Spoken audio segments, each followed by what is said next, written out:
자, 여러분 수업을 시작하도록 하겠습니다. 자, 수업 여러분 교재가 우리가 두 권이에요. 독해는 지금 보시는 것처럼 실전 독해 스텝 1 해서 이제 3, 4월엔 스텝 2, 스텝 3 이렇게 스텝이 올라가고요. 그다음에 워크북이라는 게 있어요. 워크북. 이 워크북의 쓰임에 대해서도 이제 제가 수업을 하면서 말씀을 드리도록 하겠습니다. 그래서 기본적으로 교재가 있고 워크북은 교재를 더 활용하기 좋게 만들어준 그런 자료다라고 보실 수 있습니다. 그래서 워크북에서는 뭐 여러 가지가 있습니다만 제가 이따가 워크북과 관련한 내용들 하나씩 소개해드리기로 하겠습니다. 그 다음에 자, 그러면 본격적으로 한번 볼까요? 자, 맨 처음에 워크북을 보시면 워크북을 보세요. 워크북을 보시면 자, 이 문장 성분 분석법이라고 되어 있죠. 문장 성분 분석법.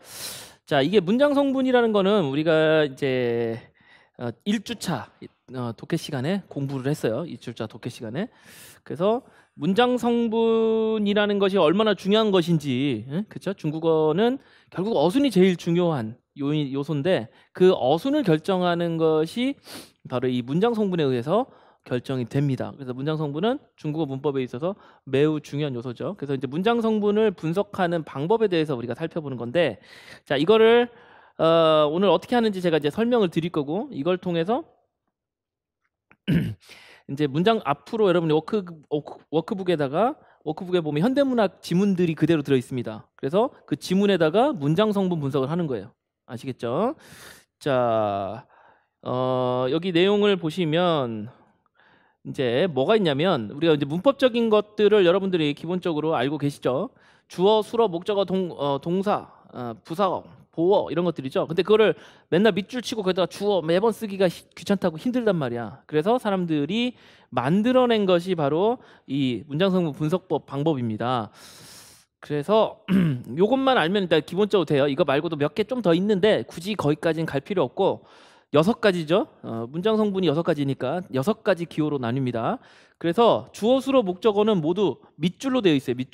밑줄. 근데 제일 중요한 동사는 그냥 우리가 알고 있는 밑줄을 그으면 되는데, 이제 동사는 그렇고요. 이게 수러. 그래서 이제 형용사나 이제 동사가 되는 이제 수러죠. 수러. 결국 수러 부분은 밑줄을 칩니다. 만약에 我是韩国人 그렇다 그러면 자, 그러면 뭐야? 我是 여기 是 밑에다가 이렇게 밑줄을 치면 얘는 수러야, 동사야. 이걸 표시하는 걸 바로 알 수 있겠죠. 그럼 주어는 뭐 어떻게 써? 주어는 두 줄을 긋습니다. 두 줄. 그래서 앞에서부터 주어가 확실하다 싶으면 두 줄을 긋는데 원래 순서는 동사를 먼저 찾는 게 핵심입니다. 항상 문장 분석을 할 때는 핵심은 동사예요. 동사를 먼저 찾는 게 중요하고, 물론 뭐 간단한 문장 같으면 뭐 당연히 주어부터 해결할 수도 있겠죠. 근데 이제 길거나 복잡한 문장일수록 동사를 먼저 찾는 거고, 그 다음에 목적어를 찾으면 됩니다. 我是韩国人 여기서는 뭐 다른 부가 성분 없으니까 이렇게만 되겠죠. 그런데 이게 이제 다른 요소들이 들어갈 수도 있어요. 여기 뭐 이 문장 갖고 말하기는 그렇지만 다른 요소들이 들어가는 것들이 있는데, 그게 뭐냐면 만약에 주어 앞에 수식하는 성분이 있으면 이런 식으로 괄호로 표시합니다. 목적어 앞에 관형어가 있으면 역시 괄호로 표시하겠죠. 자, 그래서 이렇게 괄호로 표시할 수 있고, 이제 동사 앞에 부사어가 있다. 그러면 괄호는 괄호인데 이렇게 꺾은 괄호 있죠. 이렇게 꺾은 괄호로 표시하고요. 그 다음에 보어가 있습니다. 보어는 역시 이것도 괄호야. 사실 괄호에 다 종류긴 한데 이렇게 튀어나온 괄호. 각각 이름은 있기는 있습니다만 우리가 괄호 이름을 뭐 다 알 필요는 없고. 자, 이렇게 각각의 서로 다른 괄호를 가지고 나타내요. 그래서 라운드 괄호로 하고 스퀘어로도 하고 이렇게 튀어나온 이렇게 뾰족한 거 있죠. 각각의 모습이 다르죠. 그러니까 이렇게 함으로써 부가 성분의 정확한 위치도 알 수 있고 내가 문장 분석하는 힘을 기를 수 있는 거죠. 그래서 이 연습을 하는 게 엄청 중요합니다. 그래서 문법은 제가 이제 여러분 서문에서도 제가 말씀을 드렸습니다. 우리 책에 보면 서문에서 길게 장황하게 썼는데, 우리가 독해가 많이 어렵다고 생각을 해요. 그리고 독해는 실제로도 어렵습니다. 왜냐하면 독해 난이도가 쉬운 지문도 있지만 어려운 지문도 있단 말이죠. 그래서 쉬운 지문이야 뭐 누구나 다 하는 거고, 결국 어려운 지문을 누가 잘 해결할 수 있느냐가 핵심이죠. 게다가 이제 고문도 있단 말이야. 고문. 고문 독해까지 하기 위해서는 독해가 영역도 많고 사실 그 난이도의 차도 많아서 이제 어려운 지문을 누가 과연 잘하느냐 이게 이제 결국은 실력입니다.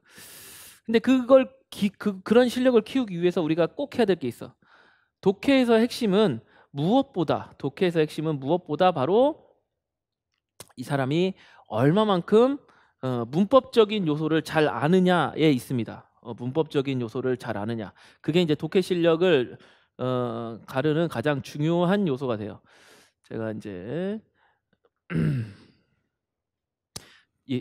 서문인데 독해책 서문인데요. 서문을 한번 다 같이 한번 보도록 하겠습니다. 서문. 자, 무수한 인재들이 선생님들에게 노력 중이다. 독해는 더더욱 중요하다. 특히 2009년도부터 독해 비중이 많이 올라갔습니다. 자, 그러나 많은 수험생들이 독해를 어떻게 공부해야 하는 것인가에 대한 방법론적 고민 없이 남들은 무슨 책 보지? 나는 조금밖에 안 봤는데 무조건 많이 봐야 된다는 고민에 빠져 있는 것을 종종 본다. 물론 다독, 많이 읽는 것은 독해 실력을 키우는 데 있어서 기본적인 전제 조건이다. 실제로 질문의 양은 독해의 질과 정비례 한다. 그러나 이것은 어디까지나 초급이나 중급까지에만 그렇다. 실제로 우리가 많이 하면 실력이 늘어요. 뭐든. 근데 많이 한다고 무조건 다 고수가 될 수는 없어. 어느 정도까지는 무조건 많이 하면 늡니다. 내가 요리에 소질이 없어도 요리를 하다 보면 좀 늘어요. 근데 진짜 그 인류 셰프 이런 사람들은 그냥 노력만 한다고 되는 것은 아니죠. 노력은 기본 필수고. 그래서 독해를 막 그냥 아무 책이나 많이 읽는다고 그래서 무조건 실력이 향상하는 것은 아니라는 거죠. 그런데도 많은 사람들이 독해 늪에 빠져 있다. 아무거나 막 닥치는 대로 읽고 있다는 거죠. 자, 따라서 수험생들에게 간절히 주문한다. 독해는 무엇이 아니라 어떻게라는 것, 어떻게 하는 것이냐라는 방법론을 고민하라는 뜻이죠. 자, 조금 더 볼까요? 이제 여러분 시간이 있을 때 한번 찬찬히 읽어보시고 또 하나 중요한 제안을 하나 추가하겠다. 만약, 이거 중요한 얘기입니다. 만약 독해를 할 때 항상 옆에 둬야 할 게 무엇인가라고 묻는다면 당신의 대답은 무엇인가? 그러니까 어떤 내가 지문을 해석하는데 옆에 뭔가 있어야 돼. 보통은 사전이라고 대답하겠죠. 그리고 여러분 독해할 때 제일 많이 보는 게 사전 아닙니까? 그렇죠? 사전입니다. 물론 요즘은 사전을 옆에 둔다는 개념도 좀 웃긴 것 같아. 요즘은 뭐 그냥 핸드폰을 찾으니까 그게 사전인지 폰인지 뭔지 구분은 안 됩니다만 뭐 원칙적으로 얘기했을 때 독해를 볼 때 우리가 중국어 사전 찾는 거는 당연한 거죠. 어떻게 보면. 근데 만약 사전이라고 대답했다면 당신은 아직 멀었다. 진짜 고수가 되기 위해선 과감히 사전과 헤어져야 한다. 도발적인 얘기죠. 사전과 물론 이건 고수가 되기 위해서예요. 하수 중수인 경우에는 사전 많이 보면 무조건 늡니다. 그러니까 그 단계를 넘어서서 우리가 임용 합격에 필요한 수준에까지 오르기 위해서는 뭘 해야 되느냐 이 말이에요. 자, 사전과 헤어지고 누구랑 만나야 돼? 문법책과 친해져야 된다. 문법책. 그래서 아까 좀 전에 제가 문장성분 분석법 얘기를 한 거예요. 문장성분이란 걸 우리가 이제 1주차에 공부했고요. 독해 그러니까 중국어 문법에 있어서 제일 중요한 건 중국어의 고리버적 성격 때문에 가장 중요한 건 어순이다. 그 어순을 결정하는 가장 중요한 건 문장 성분이다. 그럼 문장 성분이 중국어 문법에서 가장 중요한 요소다. 이렇게 말해도 과언은 아닙니다. 그게 기본이에요. 그게 전부는 아니지만 아주 중요한 기초입니다. 이 기초가 있느냐 없느냐는 천지차예요. 그래서 독해책 워크북 얘기하면서 제가 문장 성분 분석법을 얘기했어요. 이게 이렇게 해서 연결이 되는 거예요. 계속 봅니다. 얼핏 이해되지 않을 수 있다. 그러니 아직 멀었다고 한 것이다. 생각해보자. 우리가 그렇게 열심히 보는 독해란 무엇인가? 쉽게 말하면 중국어 문장을 이해하고 해석하는 과정을 말한다. 그럼 문장은 어떻게 구성되는가? 물론 단어가 기본 재료임을 부정할 수 없다. 그러나 정말 단어로만 문장이 만들어지는가? 그보다 중요한 것. 그러나 많은 수험생들이 간과하고 있는 것이 뭐냐? 바로 그 단어들이 조합하고 배열되는 원칙이다. 그게 뭐야? 문법이라는 거죠. 자, 언어의 3요소 우리 공부했습니다. 음성, 어휘, 문법. 음성 잘해야죠. 근데 독해할 때 우리가 소리내서 굳이 읽을 필요는 없어요. 물론 이것도 여러분들이 연습하기 위해서 중국어랑 친해지고 그 다음에 특히 요즘 코로나 시국이라 중국에도 안 갔다 온 사람도 많고 가기도 무서워. 저도 지금 누가 중국에서 자꾸 오라는데 지금 시국에 가겠습니까? 심천으로 자꾸 오라는데 완곡하게 애둘러서 안 간다고 하고 있어요. 제가 사실은 그 사람이 뭐 중국어 원래 전공자도 아니고 중국어 아무튼 뭐 다른 일을 하려고 중국에 갈까 말까 고민해서 저한테 상담을 해서 교수님 제가 중국에 가고 싶은데 중국어를 못하는데 어떻게 해야 돼요? 그래서 과감히 보낸 친구야. 3년 전에. 그래서 아주 거기서 사업을 잘하고 있습니다. 근데 이제 코로나가 좀 약해지니까 나보고 중국에 오라는 거야. 못 가죠. 지금 상황에서 저도 중국에 가기 싫습니다. 지금 상황에서 어떻게 가? 이제 중국이 안정되면은 안정되면 당연히 갈 수도 있겠지. 그러니까 최근 이제 대학교를 이제 갓 졸업하는 사람들의 경우에 중국에 가고 싶어도 못 가는 상황이었단 말이에요. 그러니까 대부분 다 중국어 실력이 연수를 갔다 온 것보다는 부족할 수밖에 없어요. 이건 뭐 전체적인 성향이야. 그러면 우리가 2차도 해야 되고 중국어도 잘하고 해야 되는데 그건 어떻게 할 거야? 근데 우리가 이제 1년 내내 이제 열심히 이론 공부도 하고 또 독해 공부도 하고 하면 사실 중국어 실력은 많이 늡니다. 근데 말하는 능력, 듣는 능력은 현저히 줄어들어요. 그러니까 꾸준히 내가 중국어를 원래 잘했던 사람도 잊어버리지 않기 위해서 중국어를 계속해야 되고요. 심지어 저도 중국어 공부합니다. 제가 좋아하는 드라마, 영화 이런 거 해놓고 그냥 틀어놓고 열심히 듣습니다. 최근에 제가 본 드라마는 시리즈물인데 3번 봤나? 3번 봤나? 그래서 계속 들어놓고 그냥 시간 날 때, 심심할 때, 이제 그럴 때 이제 중국어 공부하고 싶을 때 들어놔요. 근데 이제 중국어 드라마를 고르기가 재밌는 드라마를 골라야 되는데 그게 뭐 쉬운 건 아니야. 우리나라 수준의 드라마가 잘 없어서 예전에는 재밌는 게 많았는데 하여튼요. 그래서 저도 중국어 공부합니다. 그러니까 중국어 공부를 평상시 해야 돼요. 여러분들 당연히 해야 돼. 그러면 어떻게 할 것이냐? 그럼 고민을 해봐야지. 그래서 이제 얘기하다가 잠깐 딴소리 샜는데 중요한 얘기라 덧붙여봤습니다만, 그러니까 음성적인 부분에서도 결국은 내가 중국어로 말하기 능력이 임용 공부하면서 줄어들면 안 돼요. 근데 줄어들 게 돼 있어. 가만히 놔두면. 그러니까 이것도 여러분들이 꾸준히 해야 돼요. 다만 이거는 제가 수업 시간에 여러분한테 크게 신경 쓰거나 크게 여러분들한테 지도해 줄 수가 없어요. 우리는 뭐 회화하러 모인 건 아니니까. 그거보다 더 중요한 게 많으니까. 자, 그래서 이제 어쨌든 음성도 중요하긴 합니다만 독해를 하는 데 있어서 음성은 좀 중국어로 발음이 좀 구려도 독해 잘하면 1차 통과하는 건 아무 문제 없어요. 이해되죠? 무슨 말인지. 그러니까 우리가 독해만 놓고 봤을 때 음성은 그닥 중요하지 않습니다. 라고 말할 수도 있습니다. 이제 일단 그렇게 칩시다. 그럼 남은 게 뭐야? 어휘랑 문법이에요. 그러니까 우리가 지금까지 공부했던 거는 어휘만 본 거야. 왜냐면 모르는 단어가 자꾸 나오니까. 모르는 단어 나오면 당연히 사전 찾죠. 그게 이상할 게 없어. 당연해. 근데 그렇게만 공부했다는 거지. 그러면 뭘 놓치는 거야? 바로 문법을 놓치는 거죠. 문법은 고려하지 않고 그냥 사전만 보는 거야. 그러니까 가장 완벽한 이제 가장 이상적이고 완벽한 문법 독해 공부는 그럼 뭐예요? 음성도 사용하는 거지. 이거 세 개를 다 쓰면 돼. 1번 독해 지문을 큰 소리 내어 읽는다. 그래야 돼요. 여러분들이 집에서 예습 복습할 때 소리 내서 읽어야 됩니다. 당연하죠. 이렇게 좋은 기회를 그냥 눈으로만 보고 말 거야? 근데 대부분은 눈으로 보고 맙니다. 제가 이런 말을 했음에도 불구하고 그냥 눈으로 보고 많은 사람들이 대부분이에요. 그러면 안 돼. 물론 상황상 내가 도서관에 있거나 막 소리를 못 내는 경우도 있겠지. 그러면 따로 하면 된단 말이야. 다 독해한 다음에 내용 파악하고 연습하고 예습 복습하고 그때 소리 내서 마지막으로 한번 읽어봐도 좋아요. 무슨 말인지 알겠죠? 그래서 음성도 연습할 수 있습니다. 그러나 이건 어쨌든 부차적인 거고, 여러분들이 이제 이 질문 다시 여기로 돌아오면 이 질문에서 여러분들이 생각하고 있는 거는 결국 뭐야? 당연히 독해에서 모르면 모르는 단어가 나오고 그걸 단어를 모르면 해석이 안 되니까 사전을 찾아야지. 그러니까 이게 틀린 소리는 아니라고 했지. 초급 중급에서는 당연히 해야 돼요. 근데 저는 지금 여러분들이 초급 중급을 만들려고 여러분들을 지도하고 있는 게 아니야. 고급, 고수를 만들려고 지금 지도하고 있는 겁니다. 그럼 고수가 되기 위해서 해야 될 게 뭐야? 그때 남은 과제가 바로 문법이라는 거예요. 그래서 사전과 헤어지라는 얘기는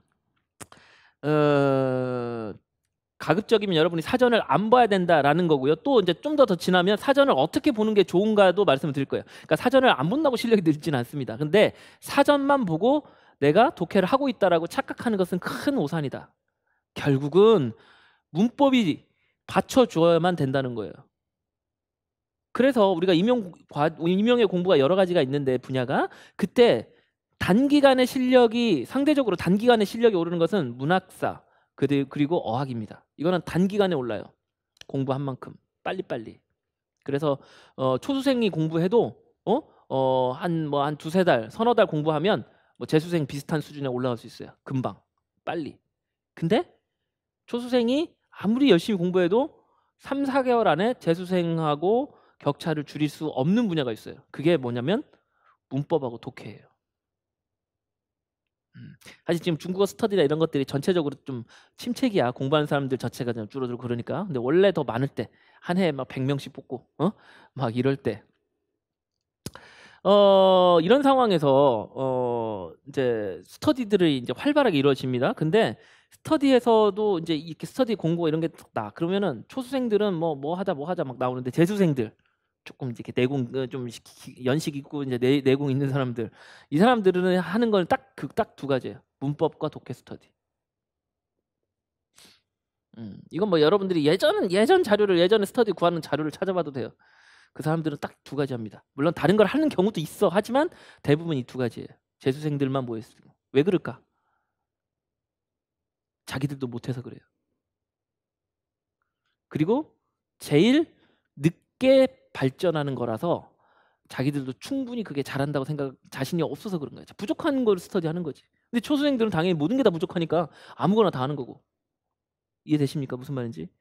그래서 스터디를 만들거나 이런 거 할 때 전체적으로 이제 어떤 데 집중적으로 할 것이냐를 정할 때 이제 어떤 그 재수생 중심이냐 아니냐 이런 데서 많은 차이가 있습니다. 그만큼 공부를 오래 한 사람도 문법과 독해는 자신이 없다는 거예요.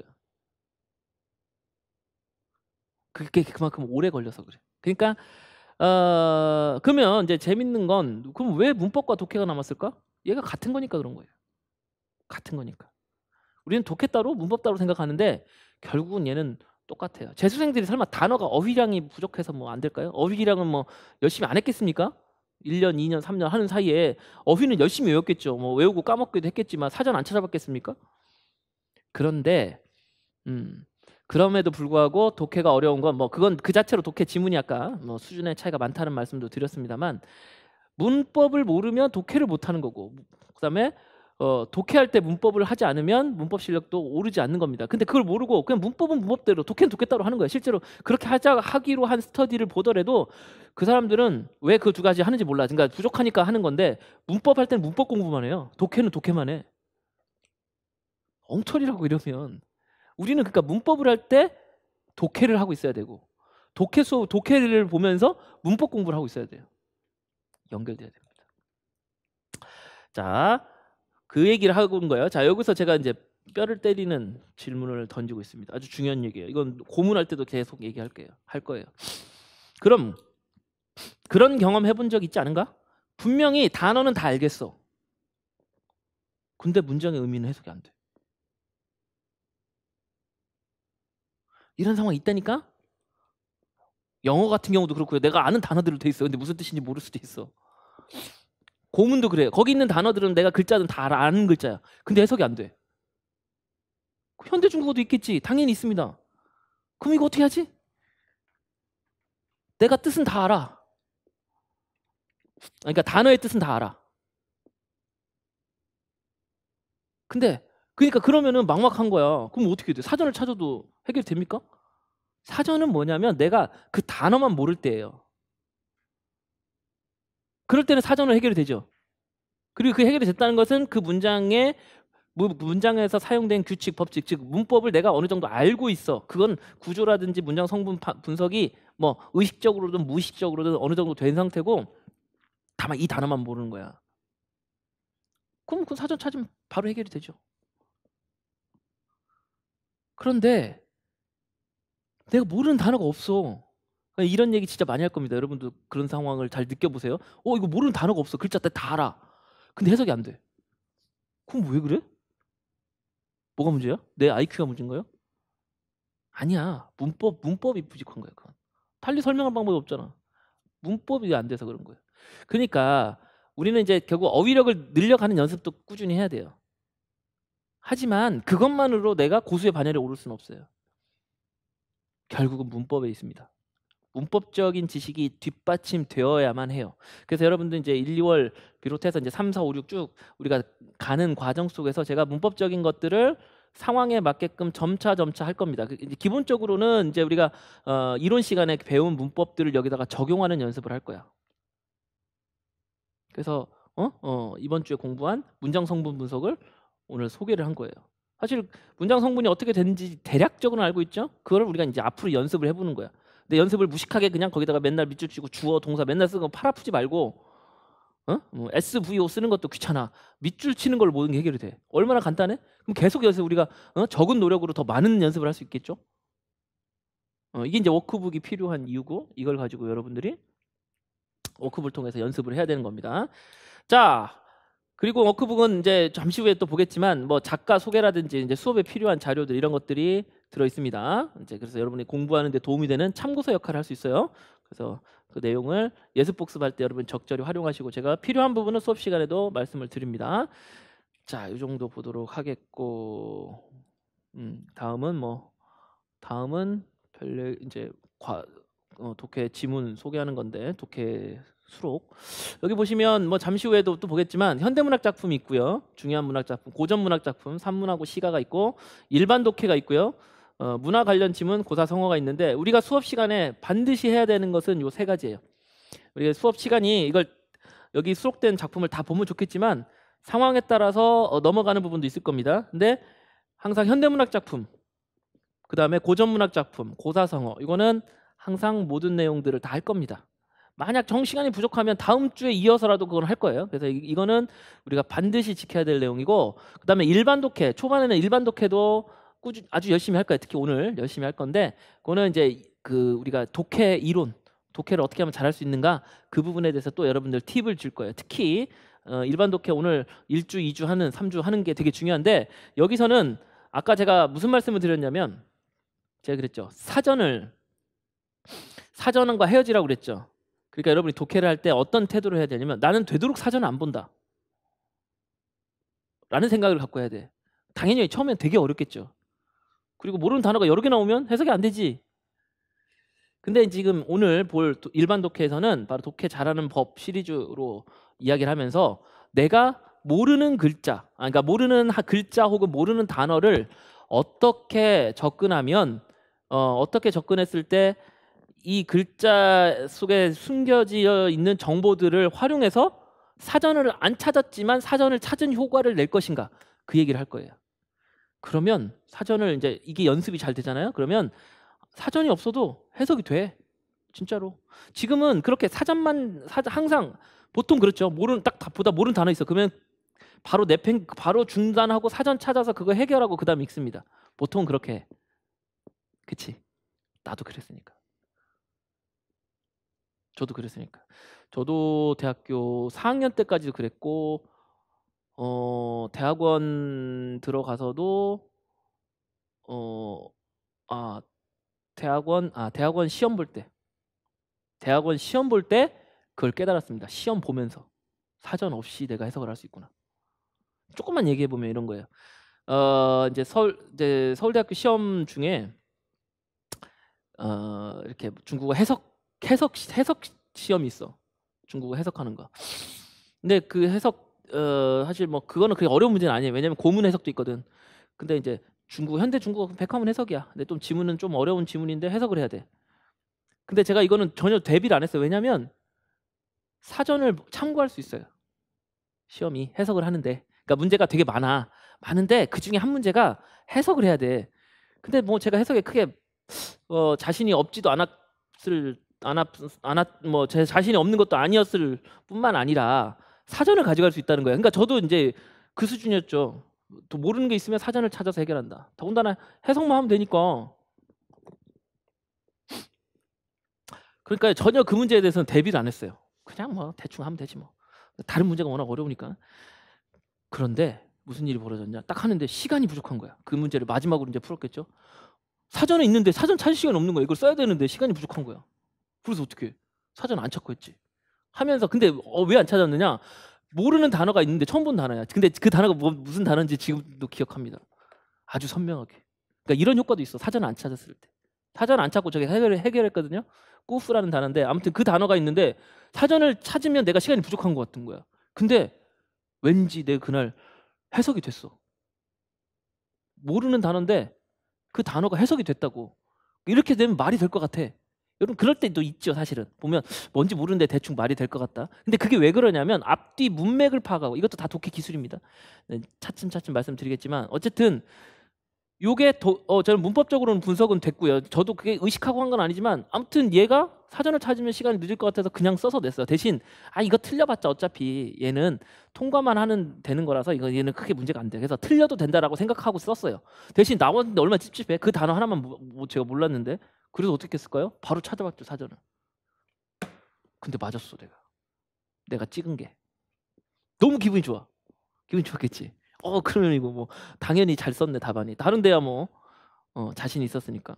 이거 완벽한 답안이었구나. 너무 신기한 거야. 나는 사전을, 그전에는 사전이 없으면 해석이 안 된다고 생각했는데 시험을 보면서 그 상황이 주어진 거야. 시간이 부족해. 사전이 심지어 있었는데도 못 보고, 안 보고 한번 해봤어. 맞았어. 그때 제가 무릎을 쳤습니다. 유레카. 모르는 단어도 내가 해석을 할 수, 모르는 단어가 나와도 해석이 되는구나.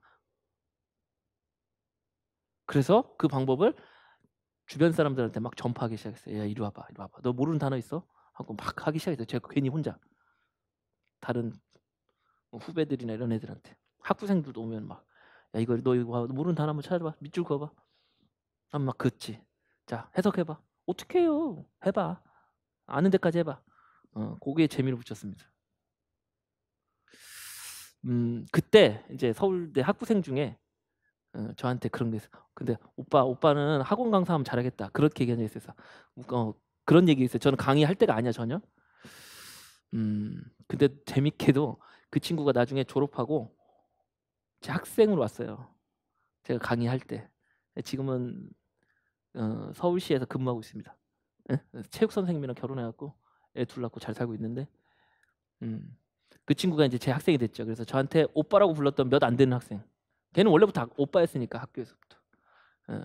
그런 학생인데 그 친구가 저의 미래를 알려줬어요. 학원 강사를 해라고. 저는 그때는 전혀 신경도 안 썼어요. 그럴 생각이 없었으니까. 근데 어쨌든 제가 재밌어가지고 막 사람들한테 막 이 방법을 막 알려주시가 있어. 야, 너는 사전을 안 찾아도 너는 할 수 있어. 근데 이게 왜 중요하냐면 제가 그걸 언제 깨달았죠? 시험 볼 때. 저는 사전을 볼 수 있었지만 시간 때문에 못 봤는데 여러분들은 어떤가요? 사전을 볼 수 있어요? 사전 보면 바로 쫓겨나죠. 사전을, 여러분들 시험 볼 때 사전을 꺼낼 수도 없지만 꺼내면 바로 부정행위가 됩니다. 그러니까 여러분은 어떤 상황이냐, 어려운 지문을 사전 없이 시험을 치러내야 돼. 근데 평상시 공부할 때는 사전 없이는 독해를 안 하는 사람이라면 이 사람이 시험장 가서 어떻게 할 거야? 그러니까 우리가 평상시 공부할 때도 정말 시험 보는 것과 비슷하게 환경을 만들어줘요. 물론 여러분의 수준이라든지 이런 것들을 고려해서 이제 단계적으로 나가야 합니다만, 어쨌든 우리가 공부를 할 때 당연히 이제 예습을 할 때 모르는 단어가 나오겠죠. 근데 무턱대고 찾지 말란 말이야. 보통 밑줄 쳐놓고 사전 열심히 찾아가지고 옆에다 뜻 써놓고 그냥 이렇게 한다는 거지. 그거는 아주 낮은 단계야. 이제는 여러분들이 사전 없이 내가 이걸 한번 해결해보자. 제가 아까 만났던 그런 상황을 스스로에게 주는 거야. 물론 안 되는 것도 있고 되는 것도 있을 거예요. 근데 이제 계속 꾸준히 하다 보면 되는 것들이 더 늘어나요. 그러면 어떻게 돼? 나는 사전 없어도 웬만한 지문은 정확도 90% 이상, 95% 이상 해석할 수 있어 라는 자신감을 가질 수 있겠지. 예. 이제 그런 자신감이 있으면 시험장에서 당연히 다른 사람보다 훨씬 시험을 잘 볼 수 있겠죠. 내가 맨날 준비하고 읽었던 지문만 나오겠어요? 아니죠. 그렇지 않은 지문이 나올 가능성이 훨씬 더 높죠. 그럼 그 안에는 분명히 내가 모르는 단어가 섞여 있을 텐데 그럼 어떻게 할 거야? 사전 없는데? 그러니까 사전에 목매다는 사람은 그런 데서 이 실전에서 실수할 가능성이 높습니다. 근데 사전 없이도 할 수 있다. 이거는 내가 성장하는 거예요. 여러분이 어렸을 때 엄마 없이 잠 못 잤어요. 혹은 엄마 없이 학교도 못 갔어요. 응? 엄마 없이 못하는 거 되게 많았어. 혼자 씻지도 못했어. 양치도 못했어. 근데 어느 순간 혼자 하는 순간들 있죠. 자전거를 혼자 타거나 뭐 혼자 하는 순간들이 있습니다. 누구의 도움 없이. 그러면 그다음부터 사실 그게 이상하지 않아. 뭐 계란 후라이는 여러분이 처음부터 혼자 했나? 엄마가 손도 못 대게 했을걸? 화상 입는다고? 근데 어느 순간 하게 됐죠. 뭐 누가 알려줬든 어른들이 봤든 라면도 끓여보고. 처음에는 얼마나 힘들었을까? 근데 해보니까 별거 아닌 거잖아. 그러니까 이런 식으로 우리는 계속해서 우리의 진정한 발전을 위해서 올바른 방향을 가지고 해야 됩니다. 그래서 독해를 무작정 그냥 많이 읽는다 아니면 사전을 어려운 단어를 많이 외운다가 아니라 이것도 해야 돼. 하지만 어떻게 독해를 바라보고 독해를 공부할 것이냐, 여기에서부터 출발점이 다르면 당연히 결과도 달라집니다. 그래서 사전을 찾는 법도 제가 말씀드린다고 했어요. 그러니까 잘 찾아야. 그리고 그러니까 간단히 말씀드리는 거야. 그러니까 내가 1번 뭐 어려운 단어가 모르는 단어가 있어. 뜻이 정확치 않아? 혹은 전혀 모르겠어. 그래도 해결할 수 있는지를 봐야 돼. 그래서 해결하는 방법들도 알려드립니다. 가장 중요한 건 문법도 있는 거고, 그 다음에 오늘 공부하게 될 일반 독해에서 알려주는 그런 방법들이 있어요. 한자 분석, 그 다음에 형태소 분석, 뭐 등등등. 자, 그런 방법들을 쓰는 거야. 그러면 일부는 내가 어느 정도 100%뭐 한 8, 90% 확신이 드는 해결도 있을 것이고 50%짜리 아니면 한 10% 혹은 거의 0% 전혀 모르겠다 이런 것도 있겠죠. 일단 이 상태에서 전혀 모르는 거는 뭐 모르면 어쩔 수 없고, 그래도 내가 이거는 대충 이런 뜻 아닐까 싶은 거야. 예를 들어 이거 과일 이름 같은데, 무슨 과일인지 모르지만 과일 이름 같은데, 예를 들면 이건 동물 같은데, 그러면 100% 무슨 동물인지 무슨 과일인지는 모르지만 그래도 그러면 해석이 어느 정도 되겠죠. 대략적인 의미 파악은 되겠지. 안 그렇습니까? 그러면 전체적인 뜻을 파악하는 데는 어려움이 없어요. 여러분들이 뉴스나 TV를 볼 때, 드라마를 볼 때 거기 나온 단어를 진짜 한국 사람들이 100% 다 정확히 알 거라고 생각해? 아니야. 그러니까 여러분이라고 안 하고 좀 어린애라고 합시다. 우리 아들내미도 이제 드라마, 요즘 꽂힌 드라마가 있어. 할머니랑 보다가 꽂힌 드라마가 있어. 원래 드라마 이런 거 잘 그게 막 좋아하지 않았는데 어떤 드라마인지는 저도 모르겠어요. 근데 그걸 꼭 봐야 돼. 예고편까지 꼭 봐야 돼. 근데 애들이 그닥 뭐 좋아할 만한 내용이 아니거든. 뭐 맨날 그런 거예요. 회사에서 무슨 뭐 이렇게 뭐 실장님 있고 뭐 이렇게 해서 그런 거 있잖아. 응? 회사에서 그 재벌 2세 무슨 실장님 나오고 하여튼 그런 거 같아 느낌상. 그래서 음모와 복수 막 이런 거 나오고 이런 거. 근데 막 애가 막 그거를 막 본다 그래서 그래 봐라 하고는 있는데, 걔가 거기 나온 단어들을 다 이해할까? 아니야. 그래도 어떻게 돌아가는지는 다 알아. 저 누가 나쁜 사람이고 뭐고 아무런 문제가 안 돼요. 모르는 단어가 나왔는지도 모를걸? 왜냐하면 대체적으로 내용을 파악하는데 어느 정도 수준의 이해만 되면 우리가 그 내용을 파악하는 것이 100%니까 파악이 아니라 대략적인 이해만 돼도 됩니다. 그렇잖아. 우리가 영화를 봐. 어떤 뭐 한국 영화든 뭐든 헐리우드 영화든, 그럼 영화에 거기서 뭐 감독의 의미 다 파악해? 그런 거 하는 사람들이 영화 평론가 이런 거지. 그래서 듣고 보면 그게 그런 뜻이 있었구나 뭐 깨닫기도 하지만 우리 다 몰라도 보잖아. 그럼 재밌게 보면 되지 뭐. 그 정도 수준까지는 충분히 가능하다는 거죠. 그러니까 평상시에 연습이 돼야 시험장에 가서도 내가 사전이 없어도 그렇게 그 지문을 쉽게 읽어내면서 문제를 파악하고 정답에 다가가는 힘이 생긴다는 겁니다.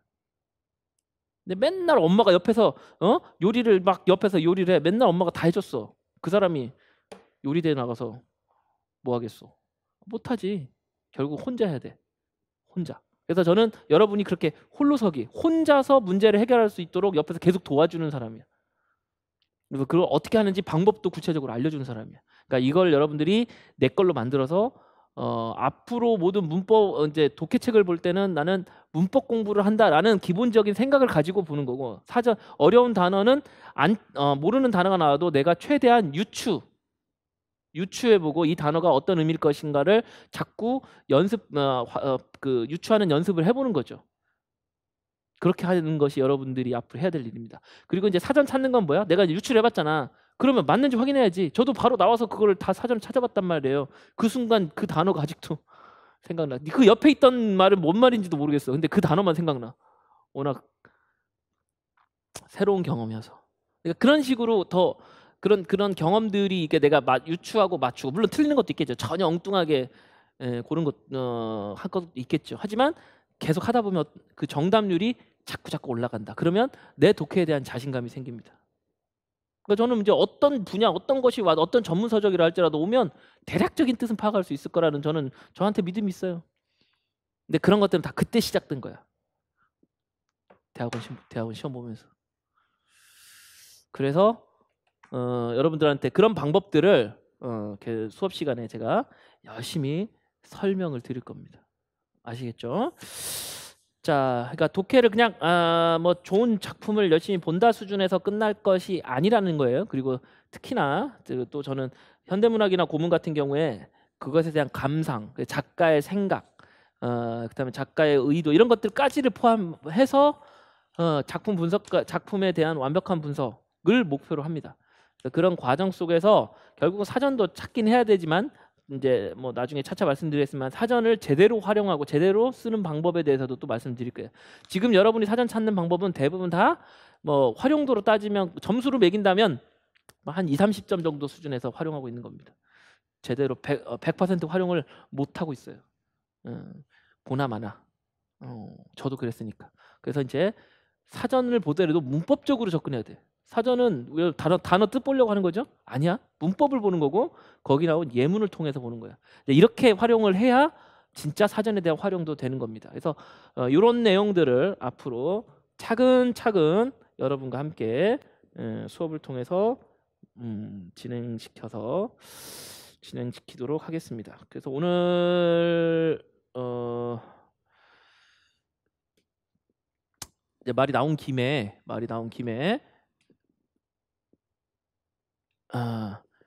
일반 독해를 먼저 한번 보도록 하겠습니다. 일반 독해.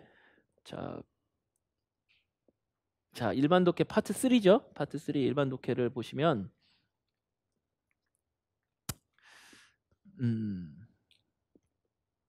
이렇게 되어 있습니다.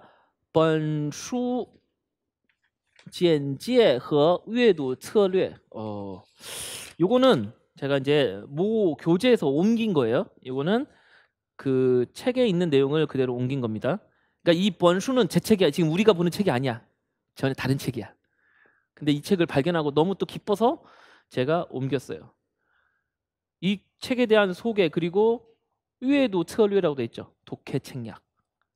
그러니까 독해를 어떻게 할 것인가. 그러니까 이 책은 중국 사람들한테 너네가 중국어로 된 글을 볼 때 어떻게 봐야 되는지를 설명하고 있는 거야. 그러니까 한국 사람이 한국어 독해를 설명하고 있는 거예요. 그러니까 우리말로 하면 국어 수업에 해당되는 거죠. 이해되십니까? 그런 책이야. 그러니까 이거는 외국인을 위한 게 아니라 중국 사람들한테도 이렇게 하라고 한 거예요. 그러면서 독해에 대한 책략, 전략을 말하고 있는 책입니다. 자, 일단은 뭐 여기서는 일단 이 책 앞에 부분 뭐 있습니다만 이게 시간의 문제인데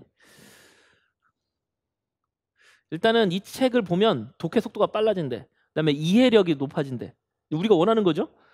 그다음에 그것을 내용을 잘 기억할 수 있대요. 이렇게만 하면 뭐 최고죠. 그러면서 방법을 제시하는데 여기서 이런 말이 나옵니다. 为此 이를 위해서 教材从阅读技能训练入手 런차처럼 보이는데 入手예요. 在字词句子段落片段段落 그다음에 和篇章 장원스 방면이라고 되어 있는데 1번, 2번, 3번, 4번 이렇게 나오는데요. 뭐 3번, 4번 얘기는 나중에 하고 여기서 1번에서 자사를 봐야 돼요. 자, 쯔츠 여기서부터 시작되는 겁니다. 자, 요 두 가지 개념 진짜 중요해요. 자와 사를 일단 구분해야 됩니다. 자는 뭐야? 글자죠, 글자. 하나하나 글자를 얘기하는 거예요. 그 다음에 사는 뭐야? 단어죠, 단어. 그러면 보통 중국어는 이음절이 우세를 점하죠. 그러니까 두 글자짜리예요. 그래서 여러분이 사전을 찾을 때는 보통 보다 모르는 글자가 있네? 그러면 이게 그 글자가 하나의 단어일 수도 있고 뭐 다른 거 안에 이제 포함되어 있다는 게 눈치로 이제 느껴지죠. 그러면 이제 그 단어를 이제 찾아본 이런 경험들이 있죠. 그겁니다. 자와 사. 그래서 자는 글자고요. 사는 단어야. 자, 사. 엄청 중요한 개념입니다. 모의고사에서 실제 시험에서도 많이 나왔어요. 그래서 이제 보통 사전을 찾는 거는 자사를 해결하는 거야. 해당한 모르는 글자 혹은 단어를 찾는 거예요. 근데 여기 보면 문장도 있죠. 문장을 어떻게 볼 것인가. 이건 뭐야? 여기서부터는 문법인 거예요. 그 뒤로는 당연히 문법입니다. 문법과 이제 독해 능력입니다. 이거 그래서 3번, 4번 얘기는 나중에 할 거야. 일단 당장 우리는 사전 자사가 막혔을 때 사전을 찾는 것인데 이거를 어떻게 극복할 것이냐 제가 이 얘기를 하고 있는데 여기서도 그 얘기를 하고 있습니다. 자, 한번 볼게요. 쭉 넘어가면 여기 볼까요? 자, 一是学习者获得举一反三 제가 아주 좋아하는 말이고 이게 시험 문제 아직 안 나왔는데 앞으로 꼭 나올 성어입니다. 사자성어. 거일반삼. 논어에 나오는 얘기예요. 논어에 나오는 얘기. 거일반삼. 엄청 중요합니다. 거일반삼. 그리고 이제 제가 이제 여러분들한테 말하는 이야기하는 그 이 유추라고 말했죠. 그 유추하고 그대로 일맥상통합니다. 이 유추랑. 자, 거일반삼. 자, 거일반삼이란 게 뭐냐?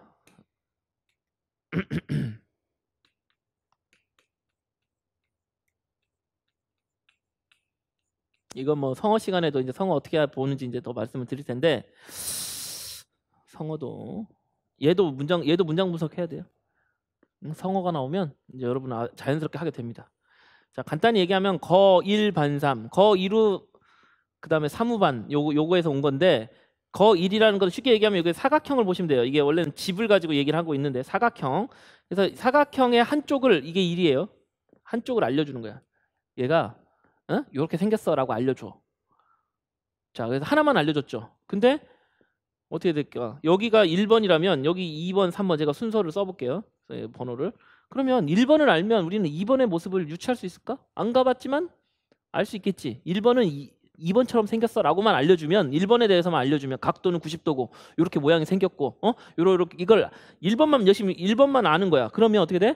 2번에다 그대로 적용할 수 있고 3번에다 적용할 수 있고 4번에다 적용할 수 있겠죠. 그래서 여기가 90도니까 90도가 4번 있으니까 360도가 되면 결국 제자리로 돌아오겠지. 그러니까 이 원리에 대한 이해를 일단 하나의 예를 가지고 하는 겁니다. 그러면 그 원리를 거기서 끝나지 말고 다른 데다가 적용을 해보는 거지. 이게 바로 유추의 힘을 말해주는 성어예요. 공자도 그렇게 공부하라고 그랬어. 하나를 알려주면 그러니까 하나를 알려줬어요. 그냥 무조건 세 개를 아는 게 아니라 똑같은 거야. 똑같은 원리야. 예를 들어 3 더하기 3을 알려줬어. 그럼 3 더하기 4도 해석할 수 있어야 되죠. 예? 그 다음에 5 더하기 5도 할 수 있어야지. 예? 우리가 지금이야 뭐 당연한 거지만 사실 우리가 초등학교 1학년이나 혹은 뭐 학교 가기 뭐 이렇게 숫자를 배울 때 사실 3 더하기 3도 쉽진 않죠. 손가락 갖고 3 더하기 3 해갖고 뭐 이렇게 해보잖아. 어쨌든 그걸 알면 그래서 1의 자리 덧셈을 잘 알면 사실 55 더하기 뭐 11 이런 것도 할 수 있어야 됩니다. 그건 쉽습니다. 조금 커지셔서 좀 어렵다고 느껴질 뿐이지 뭐 덧셈의 원리 딱 어렵지 않죠. 그래서 처음에 이제 그렇게 이제 우리가 점진적으로 발전합니다.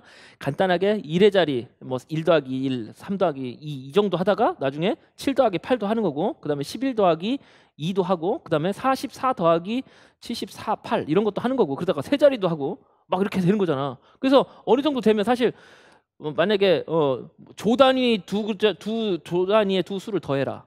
너무 단순한 작업이긴 합니다만 하라면 여러분 못 하겠습니까? 하면 되잖아. 한 번도 해본 적은 없지만 하면 되는 거 아니야? 그렇죠. 빌 게이츠의 재산과 이재용의 재산을 더해 보시오. 얼마인지 모르겠지만 이 숫자는 엄청 크겠죠. 더하면 더 할 수 있잖아. 원리를 아니까 한 번도 안 해봤지만 그런 겁니다. 그러니까 간단한 원리를 가지고 그것을 가지고 다른 데다 적용하는 힘이 중요한 거야. 그래서 이제 이 얘기를 하는 이유는 이 사람이 뭐 하는 거야? 내가 하나 알려줄게. 근데 이 방법이 제가 썼던 방법이랑 너무나 똑같아. 너무 기뻐서 제가 이 부분을 우리 책에다가 옮겨놓은 겁니다. 이거 하나를 알려줄게. 그럼 뭐야? 그러니까 사전 안 찾고 하는 방법 하나 알려줄게. 그러면 너네 딴 데 가서도 이걸 써먹을 수 있어. 요렇게 해서 확대가 되는 거죠. 이게 아주 효율적인 방법입니다. 그냥 시간만 놓고 보면요. 그냥 이렇게 놓고 모르는 단어 사전 그냥 매번 찾아서 그냥 그거 가지고 이제 어쨌든 그거 뭐 어거지든 뭐든 이게 엮어서 해석하는 게 당장은 더 빨라요. 자꾸 이게 무슨 뜻일까 막 생각해보고 고민해보고 막 분석해보고 하면 시간이 되게 오래 걸려요. 처음에는. 그러나 그건 어디까지나 처음 얘기죠. 이게 계속해서 적응이 되고 내가 이런 스킬을 내가 갖게 되면 어떻게 될까요? 나중에 가서는 그런 사람이 훨씬 빨라요. 사전을 안 찾아도 되니까. 자, 충분히 이해되죠? 그래서 여기서 거일반삼이라는 말이 나온 겁니다. 아주 중요한 말이에요. 자, 이렇게 보고 그러면서 이제 첫 번째 독해 잘하는 법, 전략적인 접근과 분석이라고 되어 있는데 把握生字生词的技能 이래 돼 있어요. 쯔와 츠를 여기서 구분하고 있죠. 우리는 생츠라는 말을 많이 쓰죠. 새로 나온 단어. 그런데 생즈도 있는 거죠. 모성이라는 뜻이겠죠. 생은 아직 잘 모른다. 모성의 쯔, 모성의 츠.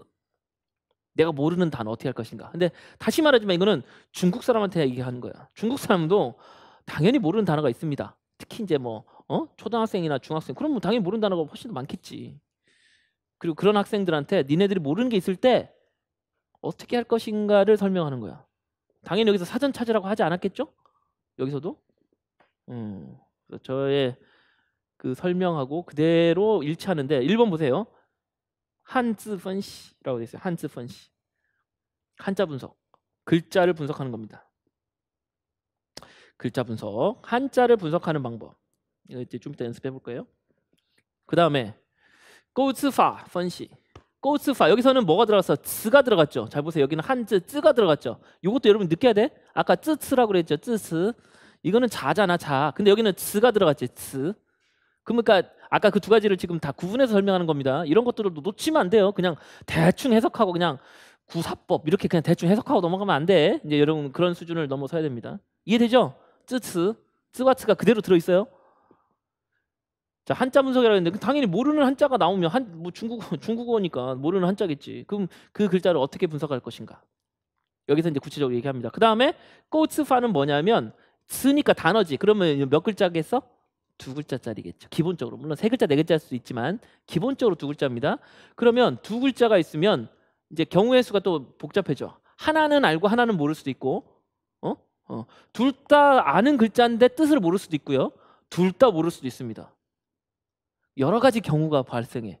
그런데 이 사람은 지금 여기서 무슨 얘기하냐? 이거 되게 중요한 거고 특히 이번 주 문법 시간에 공부한 내용이 여기서 또 나옵니다. 우리가 이론 시간에 뭘 배웠어요? 중국어의 단어의 구성 방식은 기본적으로 5가지가 있다고 그랬어요. 단어의 구성 방식, 단어의 구성 방식, 단어의 구성 방법, 단어의 구성 방법.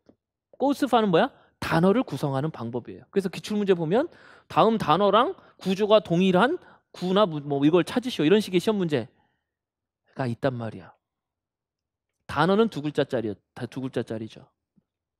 그 두 글자짜리 단어가 있을 때 단순히 내가 모르는 단어네 이러지 말고 얘네들은 어떠한 구조로 만들어졌을까를 생각해 보라는 거야. 왜냐면 5가지밖에 없으니까 기본적으로. 그 5가지 중에 뭔지 알면 예를 들어 술목 구조인 걸로 보여. 그러면 얘는 적어도 동사구나 얘는 명사구나 이런 것들 우리가 다양한 문법적 정보를 알 수 있다는 거죠. 그래서 한즈 펀시에서는 문법적인 정보를 찾기는 어려워요. 이거는 순전히 글자에 대한 분석이고 문자학적 접근이에요. 한자가 가지고 있는 표음 문자로서의 특성을 최대한 살려서 하는 겁니다. 한자는 표의 문자라면서 제가 표음이라고 했나? 쏘리. 표의 문자잖아요. 표의니까 뜻을 나타내고 있다면서 그러면 발음은 몰라도 뜻은 알 수 있어야지. 그럼 그걸 찾아보자 이거야. 한자의 기본적인 문자적 특성에 맞추어서 하고 있는 얘기야. 아주 좋은 얘기예요. 그래서 형성자 분석을 주로 들어갈 겁니다. 그래서 뭐냐면 형방을 통해서 모르는 글자의 의미를 우리는 차이처 추측할 수 있는 거죠. 이게 유추라는 거예요. 유추. 그래서 계속 그 얘기를 하는 겁니다. 저랑 너무 제 마음을 너무 잘 표현했어. 그래서 그냥 말로만 수업 시간에 하다가 이걸 보고 당장 교재에 넣어가지고 이 사람이 하라잖아. 해봐라고 제가 이제 이거를 활용하고 있는데 두 번째 방법도 보세요. 꼬츠파 단어의 구성 방식. 그 구성 방식 뭐 있는데? 뭐나 마나 뭐 쉽죠. 뭐가 있어요? 주술 관계 있고요. 이거를 이렇게 한번 볼까? 아까랑 연결시켜서 다시 워크북으로 갔습니다. 워크북.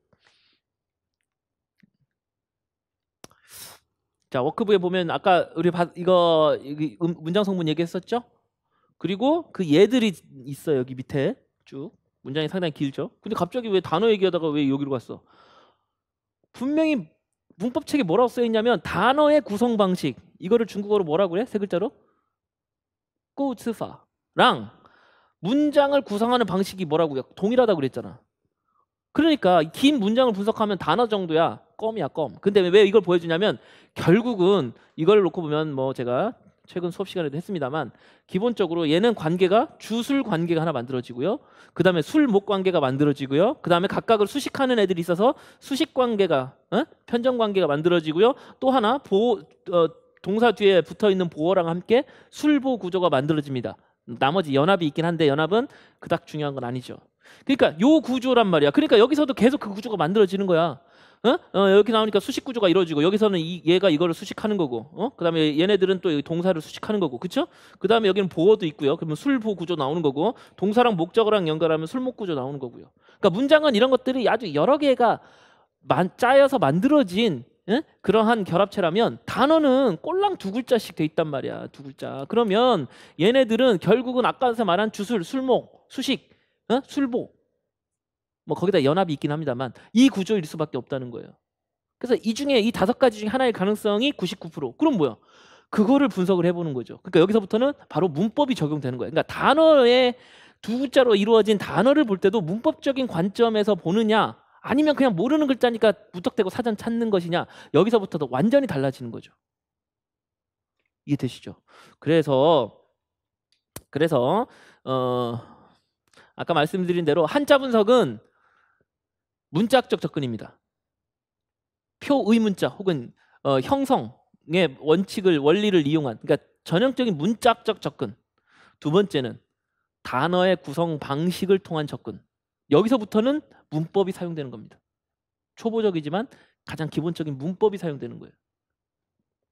그리고 세 번째가 종上下文 종 차이처 성츠. 제가 이제 아까 말씀드린 수업 시험 때 한 게 이거예요. 쌍샤원.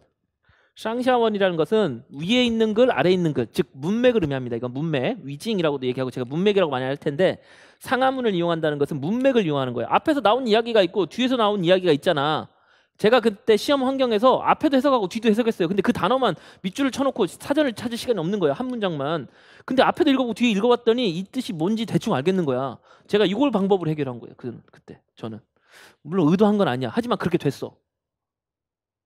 그래서 이거는 이제 이른바 독해 능력입니다. 앞에 있는 내용과 뒤에 있는 내용을 연결하는 거야. 근데 보통 여러분이 사전을 막 찾아서 해석하는 방법은 뭐냐면 그냥 그거 하나만 그 문장 하나만 해석하지 앞에 있는 문장과 이게 어떻게 연결하는지는 볼만한 여력이 없어요. 왜냐하면 매번 쪼개지니까 신경이 분산되고 사전 찾아야죠. 또 모르는 거라면 또 찾아야죠. 또 찾아야죠.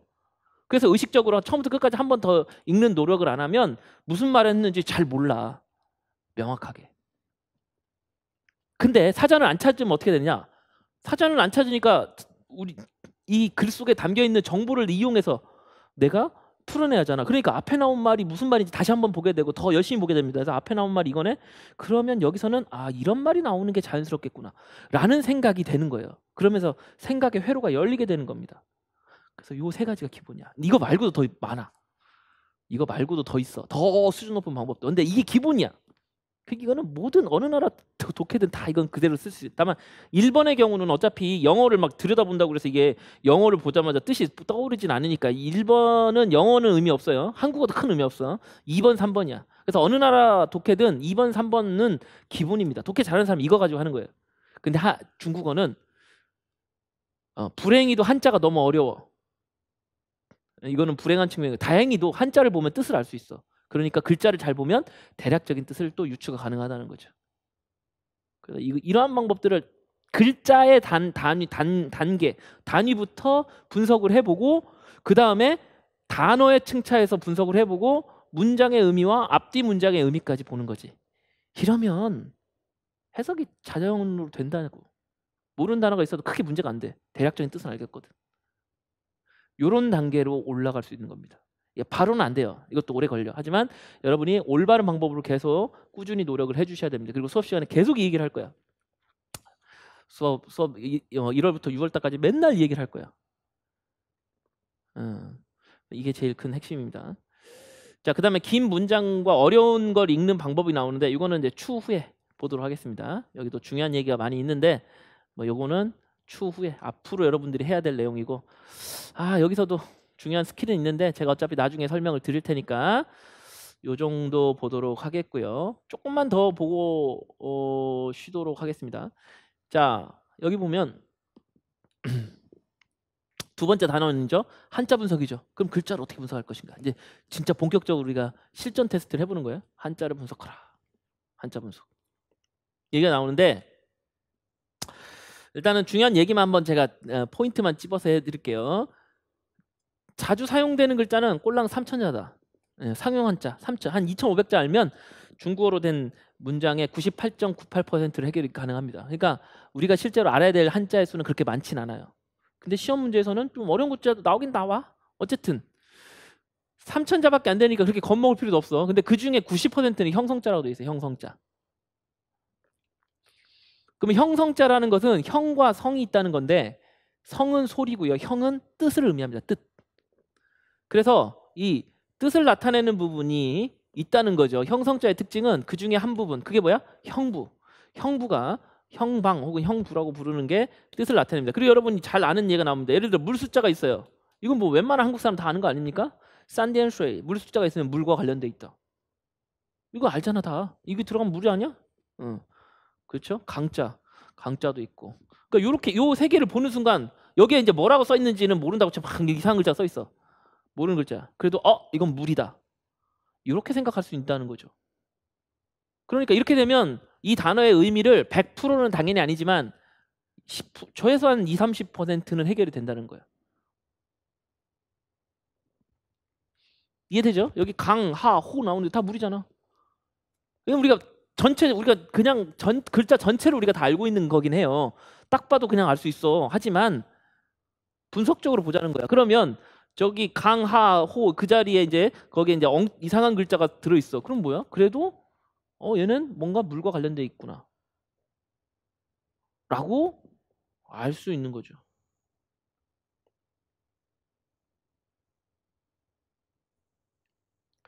자, 이렇게 본다는 거야. 그리고 보다 보면 하지만 물 숫자가 있지만 이런 것들은 좀 어렵다. 이렇게 얘기하는 겁니다. 이런 거는 물 숫자가 있지만 이거는 지금 사용하는 뜻은 물과 관련성이 좀 떨어진 글자도 있긴 하다. 그래서 이게 완벽한 방법은 아니다라고 얘기하고 있는데, 얘네들도 들어가 보면 결국 처음 시작은 물로 연결돼 있어요.